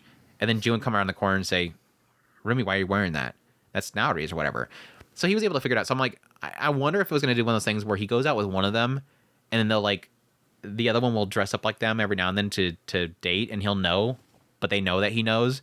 But it's just a way for them to be able to be with him without it, causing a problem. I'm assuming that's probably the direction it's going to go eventually. They're not going to get into it this adaptation. It's a frustrating show. It has some fun moments. It's a heavy emphasis on geekdom. Like there's a lot of references to different Western novels and whatnot. So if you're a massive bookworm nerd like that regard, it's got a lot of that kind of referential stuff in there. A lot of the time when Naori and June are hanging out with each other, they're constantly throwing different authors and references from novel series into the mix during the time. And again, it's very Western related stuff. There's a lot of jokes about Star Wars and Star Trek. Even had Back to the Future references in there and stuff like that. So there's a lot of geekdom, and again, it's very specifically Western. I think this author probably is super into Western movies and flicks and stuff in the past. So there's that stuff in there. I don't care much for them. So that's a lot of my enjoyment was kind of hampered by that as well. Overall, I just didn't like the show. I really didn't like the show. I really like Naori. I think she's a cute character. Really like her personality. It's just, it almost feels like it's just trying too hard to be complicated and dramatic about the relationships, and just making it a love triangle that's just never going to really be satisfying in the end. Even if this got a second season, I don't know that I'd continue watching it because it's just, I can't stand it. I can't stand the chemistry for the most part, the characters, all that stuff. Anyways, beating the dead horse. That's Love and Indivisible by twins. The strongest magician in the Demon Lord army was a human. Do I have an outline for this? I do have an outline. I'm bringing it up for myself. Here, Chris, look, never mind. I don't have a monitor for him right now. The strongest magician in the Demon Lord's army was a human, or Maogon Saikyo no Majutsushi wa Ningen Data. This one, it's on Crunchyroll, right? It was on Crunchyroll, right? Yeah. Yeah, I don't think it was on High Dive. Studio Cat. Stop getting it mixed up with the Unwanted Adventurer, because they're putting up the dubs of that one and it's popping up next to it. Oh. Source of the light novel, action, adventure, drama, fantasy. And this one opens up with Ike, and he is, like the title leads to believe, he's a magician in the Demon Lord's army, and he's leading a big group and destroying everything. But whenever he takes over villages and stuff like that, he wants to, instead of killing all the humans, he wants to keep their village safe so that he can have them eventually pay taxes back to the Demon Lord rather than killing them all. And that's making some of the generals angry. But the real reason is because, yes, he is human, and he wants peace amongst the humans and the demons eventually. So he's trying to work with the Demon Lord in order to somehow figure out how to incorporate that while they're doing their big attack, while the Demon Lord's launching his attack against the humans. But yeah, eventually he, I don't know how far I want to get into it. He eventually, it is revealed the Demon Lord knows who he is, because yes, the Demon Lord knows the guy that raised him, which is one of these, very trusted members of the Demon Lord army. So she knows that it's a human, but she's perfectly fine with it because Ike's working for them. Ike is working for them. And oh yeah, she also has the same dream, right? She wanted the dream for humans and demons to coexist. Yeah. So yeah, he gets spotted that he's a human under his mask by a maid, and so he has the human maid work for him. He's got some Lilith chick that's obsessed with him too. There's an assassination attempt against him by his own people at some point, so trying to figure that out. But yeah. Saphira knew too. She's one of the few characters that I remembered her name. It was Saphira. Saphira is the one that's just above him that... Oh yeah, Saphira, yeah. Because he went in there without his stuff on when she was in the bath. When she was bathing. She's like teleports him to where she's at. She's in the bath. She's member number 4 of the Harem Forum. Yep. And yes, I still believe that the Demon Lord's going to be a part of the harem at some point. Yeah. I have 5 on this. I have the Demon Lord, Satye, the maid, Lilith, who was like, she was thirsty for him from the beginning. Alistar, which was the paladin. Did she end up joining him? She probably will at some point. It hasn't yet. No. I figured she would have joined really quickly, but then Sephiroth, which was the mage, the one that saves his butt when he might as well takes an arrow to the knee. Might as well toss the pig guy on there. Yeah, the pig was. Yeah, he was pretty dokey about him. He was practically. There was that goblin they killed really early on. He probably joined it if he didn't die. I think he died. I don't remember. So what's your I'm gonna keep this kind of brief. I was fine with it. It did okay. Didn't look good. I didn't care for the visuals. I kind of was disappointed with the strategy. I really wanted it to stick to the city building. I think that's really where it was shining. When it started going into trying to sound like it was smarter than it actually was, with all of its strategy crap, it kind of started just move on, because some shows can pull off the strategy thing. This show was not. It just became a conglomeration of this is what we're doing, and then boom, boom, boom, and we're shooting. Everything was because of guns. So it kind of got old pretty fast on the strategy side. The wars were, I guess it's a Demon Lord. Okay, Demon Lord army. There's gonna be battles everywhere, but I think it was doing a lot better towards the beginning, when it was kind of just harem hijinks and city building. Was he any Sekai? I don't think so. What was the whole thing with the guns, though? Because, he was hiding the fact that he was a human. The Demon Lord showed up. He had knowledge of him. I don't know if he got the knowledge from the books that he was reading that were in the one that he was protéging. If he was getting it from his library or what have you, but yeah, because it was weird, because he was dead set, okay, he has to do this duel, and that's gonna whoever wins is the one that wins the overall complaint that's happening, which is who's trying to kill the Demon Lord. And so they were they brought up that this person is trying to kill the Demon Lord, and he's saying no, and so he's like, okay, well, you guys are gonna fight in the arena, and whoever wins is right. And he quickly goes into this whole thing where he's trying to figure out how he can get these guns. And I'm like, so what are it almost implied this idea this is not a normal thing in this world, is the guns. And then suddenly the Demon Lord shows up and she drops a whole bunch on the ground. And it's like, wait, so is it implying this is a secret technology and that she knows about it? So is it an isekai thing and she's an isekai too? What is the guns? Why is this like this secret technology and they're acting like it's something special? They were kind of implying that she's... I don't know. I don't want to say that she's omniscient, but she's definitely watching everything he's doing. Yeah. So, but how does she know about guns? Unless again, the guns is technology. She knew that was what he was trying to acquire, and that guns exist in the world. But I don't think I've seen anybody else using it. I don't know if she has the knowledge of him, but she was observing what he was trying to do.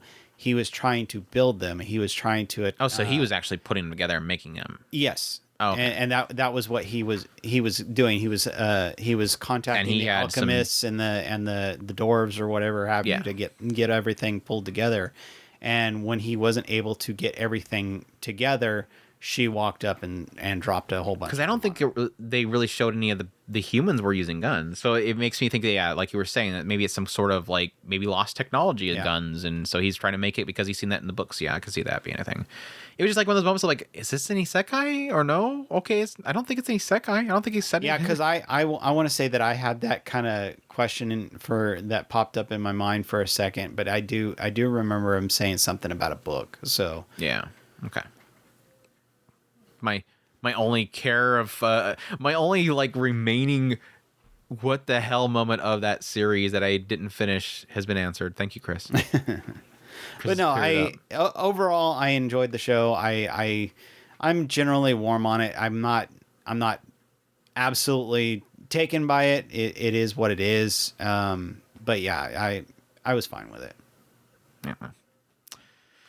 Satya was a little heavy. That maid, she comes on hard, man. I think that was the weirdest thing about this show. That before I dropped it was the fact that this Satya girl's again, this maid that he's taken over this town. He goes into the commander's room, takes down the commander guy, and then after he takes down the commander guy, he's like, oh gosh, He gets a brief moment to breathe. He like seals up the room so that nobody can enter, and then he takes off his mask. Again, nobody's supposed to know that he's human. So he's finally taken off his skull face that he's this persona of. Takes off this mask and kind of just takes a moment to breathe, and suddenly this Satya maid, this human maid, is like underneath the desk and goes, "Oh no!" And he's like, "Oh, you seen that? I won't tell anybody." And she's like super timid and everything like that. Cut scene. Now she's suddenly super thirsty for him and eating all of his cupcakes that he brings over for her. Yeah, that's right. He's like, "You stay here." He had to go talk to the demon lord or whatever, and so he left her like this big old plate of cupcakes or something like that. Comes back and she's like gorged down on them and super likes him and just doki for him for the rest of the thing. And she's super snarky to other people. Like, girl, it's really bad. Like, between her and the succubus. Demon, yeah, the succubus chick comes in and like she could probably one shot Satya, but Satya's like super aggressive. I'm like, dang girl, you know this girl can probably kill you. Some of the other ones. I mean, Saphira in particular. She's a lot more subdued on it. Oh yeah, she's bad for him too. She's like the bad mommy. Like she's like, ooh, oh, you just teleported to me. I'm sorry, I'm in the bath. It's like, dang girl, okay. At least he wasn't too much of a whoa type of character. So he's not like panic mode, jump out of the bathroom or anything. He's like, well, okay. Yeah, if you want to show it to me, go ahead. Let me tell you about my story. So yeah, I got this problem where somebody's trying to kill the demon lord. What do you think we should do? Hold on a second. I'm scrubbing my back. You want to help scrub my back? Anyways, anything else? Yeah, I like I said, I don't want to go into a bash mode on it. It was fine. It's fine. The strongest magician in the demon lord army was a human. I guess we'll go to our last one, unless we could fit another one in. I don't know. We're pretty much halfway through what we have remaining, but yeah, our last one for now. I don't think I have an outline for this because I don't think I did a first impression on this. Yeah, I didn't do it. The failure frame. I became the strongest and annihilated everything with low-level spells. I am not reading. I have to read that. I can't not read this Japanese title. Hazure waku no jutai ijo skill de saikyo ni natta ore ga subete wo jurin suru mare. Yeah, this one done by 7 Arcs and Synergy SP, based on a light novel, action, adventure, drama, fantasy. And this one opens up with a classroom of friends, or not friends, of just a classmates. Classmates that get isekai'd into another world set before this goddess. The goddess themselves claims that all of them have to touch this orb and they'll gain their abilities, help us fight against the big bad guy. The teachers are all for it because the goddess is super hot. So the teacher's like, all right, listen to the goddess. Goddess needs your help, guys. He's super doki-doking over this hot goddess. Anyways, everybody goes to the orb. They check their skills. They get a rank as well. Anybody that's like super rank ends up getting tossed and discarded into this labyrinth, which is our main character. Our main character is the lowest of the low, and she says in order to help the other classmates be able to not be, basically hindered by him, they got to throw him into the dungeon. But if he gets out of the dungeon, all is well. So, haha, good luck. And so they send him off into this dungeon. It's kind of like a Alpharetta, world's weakest to world's strongest kind of concept here. Anyways, he's super mad about this. All of his classmates basically just stood by while this bee of a goddess just sent him off to die. But he gets kicked off into this dungeon. Very quickly, he checks out his abilities. He has the ability to poison, paralyze, and so he basically uses his ability on these monsters, and it seems to work, and they slowly die, and he gets levels up from that, and so he keeps using poison, paralyze, and later on he gets berserk and all these other different abilities that are all kind of status effects. Yeah, status. But he's using the status effects in a way that it takes down the enemies. His only real issue that he really comes across is that he's got mana supply, obviously, that he has to deal with. But additionally, there's a range that he has to get close to the enemy in order to do that. So most of his difficulties usually come in getting close enough to the enemy to use it. But for the most part, it's usually paralyze, poison, paralyze, sleep, paralyze, berserk, paralyze, poison, paralyze, blink. And it always worked, and it always kills everything. But yeah, as he's trying to get out of this dungeon, he eventually comes across the corpse of this one person that has a book on them that tells their story, that they were this person that was trying to figure out a forbidden ability in order to kill the goddess with it, and he was sent off into this dungeon where he died. So he's like, okay, cool. So this guy has this forbidden art that I can use. If I can figure out how to use it and get all the materials for it, I can use it to get revenge on the goddess. So that's begins his journey going around trying to find all the ingredients for this. He comes across this one elf that's trying to be killed by this nation because the king thought she was too hot and wanted to kill her because he didn't want anybody else to have her, and then he died, and then all these people are trying to kill her. And she joins him, and at the same time over here, you're seeing the goddess as she's sending out the students to get stronger. And they're bickering with each other every now and then about who's the strongest, and there's this one girl that's like super timid and she keeps getting roped by everybody. I'm not sure what that's all about, but that's the story over there. And that's Failure Frame. I think it pretty much ended this season with pretty much I finally got to where I can get more information about what to kill the goddess with. That's where it ended. I don't think we have a second season announcement. That's it. How far did you get into the show? Just the first episode? Watch it. Didn't? I thought you said something, so I thought you knew. Anyway, probably from my first impression, huh? I had a little bit of expectation for this show just because there was a few people that I seen here and there that were saying the source material was good. I don't usually jive with what I would probably call it as edgy edge boy revenge isekais, where it's like super edge boy and everything's wrong and they've been mistreated and they're gonna get back at the world. The only ones that I think are really kind of I enjoyed for the most part was probably like Offeretta. Offeretta works for me. He got over it pretty quickly to the point where he's just, I'm going to do my own thing. Yeah. Like after like the first couple episodes where he's out down in the bottom of the dungeon going, "Oh, you guys, how dare you?" And then he finally just kind of finds the vampire chick, and then he's just like, I'll just beat the game myself. And that's kind of where I usually kind of goes in the direction that I usually like. This one, he constantly is thinking about his tragic life in his previous world where he was mistreated by his parents and locked up his true feelings, and now he's able to finally show his true feelings that he's actually a jerk. And I don't think they pulled that off. So I either most of the people that I've seen that like the light novel either just like edgy edge boy stuff, or I'm assuming they're just maybe not adapting it well enough. I guess my problem with really the stuff with his past is I'm thinking that stuff with the past is just not well adapted, because the way they kind of early on sort of portray it is just like he gets this one, like it's like the doorkeeper.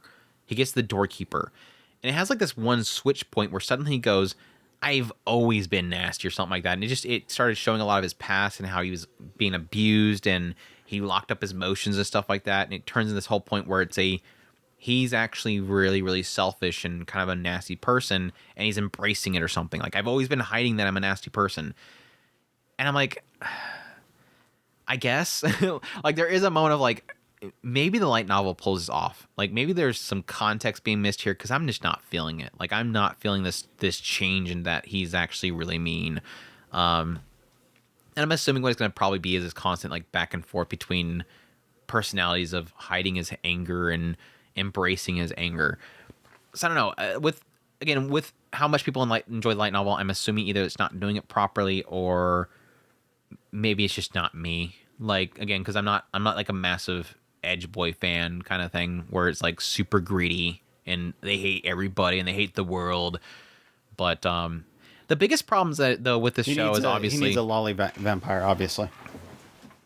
Bingo. There's a lolly dark elf that he gets at some point, but I don't know if she sticks around. But no, he's not like with her. She's just like the little sister type, basically. Because the elf wants him back. This is one of those things where it's like most of his character, his driving point is, I need to get strongest so I can defeat this goddess. Nothing else matters for now. That's my goal. I don't need anything else getting in my way. Anybody that is around me, I'm going to use as a tool to get to that goal. And then you have like these moments where the elf is literally, oopsie. I think she did it on purpose, but like, oopsie, I accidentally gave him like this like aphrodisiac, and he's like super, like he's like huffing up. Like, this is like Mushoku Tensei levels of Luke juice here.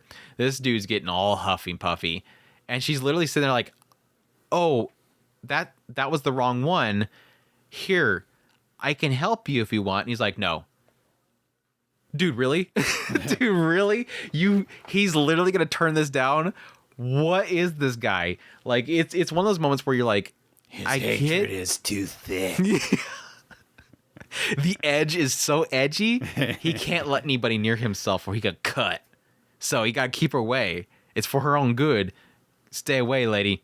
I'm too edgy. It was super stupid. But again, expected. I was like, ain't no way is he gonna actually? No, he's not. No, he's not. He's not. He's too edgy, edge boy. What was I getting? But yeah, the biggest hangups the show has that one, I like the concepts. I like the mechanics. It's super repetitive with the poison, paralyzed, sleep, poison, paralyzed, berserk, poison, that's literally every fight is, I gotta get close enough, poison, paralyzed, level up, level up. That's literally most of the fights, is I gotta get closer, poison, powers. So most of the combat sequences, most of the fights themselves just aren't very interesting at all. There's a couple of concepts about the world and the characters that I am intrigued by, but not really enough there. Obviously, its biggest hang up is that the visuals suck. Like, most of the time, it does not look good. They CGI him and the elf girl most of the time. They don't want to animate them at all.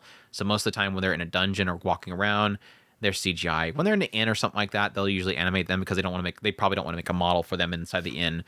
But for the most part, it's just kind of CGI. The backgrounds are horrible. Especially in that first dungeon, it just looked like somebody threw... Like, they took a layout of a dungeon and they just, like, threw, like, feces textures on the wall or something. I don't know. It just looked like feces. The visually, it just looked god-awful for the most part. But its biggest hang-up is that it just doesn't really... There's not enough, I guess... intriguing thought put into, or there doesn't seem like much thought put to each encounter is really the thing there. It's just really him saving the elf from the guys chasing her down, them going to this one place in order to find these ingredients in order to make this thing. Cut over to the classmates are rubbing that timid one's getting her chest rubbed again, and they're fighting over who's the strongest. They're all seemingly jerks, and except for one of them who is like S rank, and she wants to help the students, and she's really upset that they sent him off to the dungeon, but the goddess wants to use her. It's just not enough there to really keep my attention.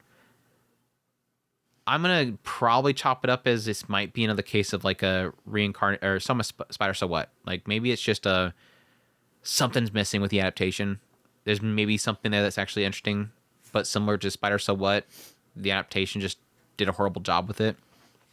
That's my thought. That's my opinion on it. So I didn't get too much blowback from people when I mentioned the show. Most people kind of are on agreement. There was a couple people that are like, I really like the novel. It's like, good on you. I'm sure the novel's probably a lot better.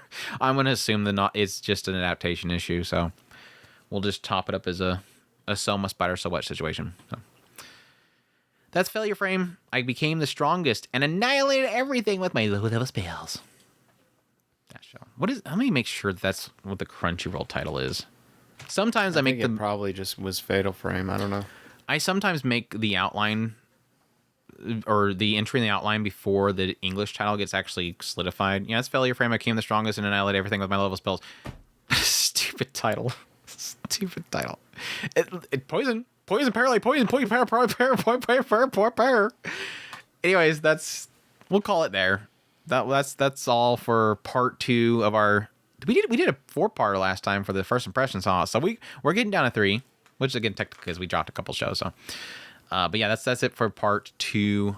We have remaining Makane, Nier, Wistoria, Elusive Samurai, Spice and Wolf, Sakuna, Oshinoko, Dungeon People, The Time I Got Reincarnated as Slime, Atori, My Hero Academia.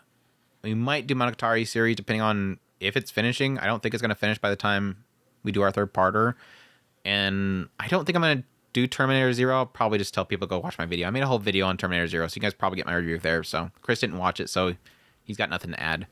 So we'll probably not do Terminator Zero. But if you're a podcast listener, I'm sorry.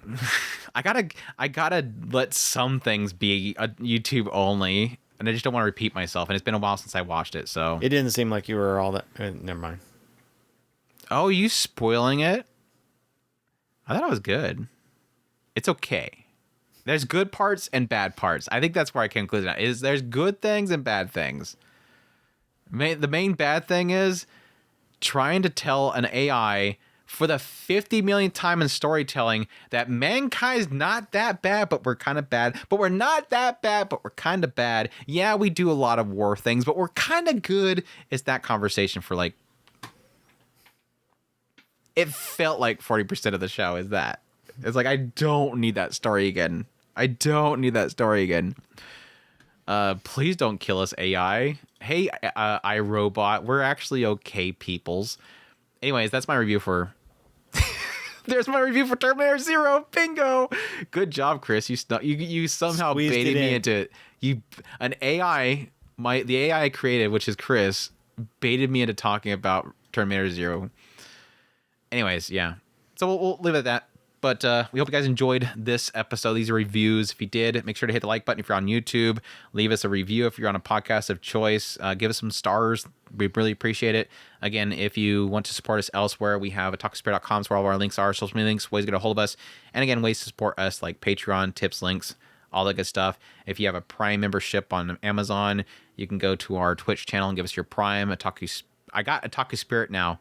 It's twitch.tv/Otaku Spirit. There's no ED at the end anymore. I got it. Now I just gotta get Twitters. I still gotta get mine from X. But yeah, you can throw us there. Again, all the way to support us. We greatly appreciate that sports channel. And until next time, our third parter, y'all take care. Os.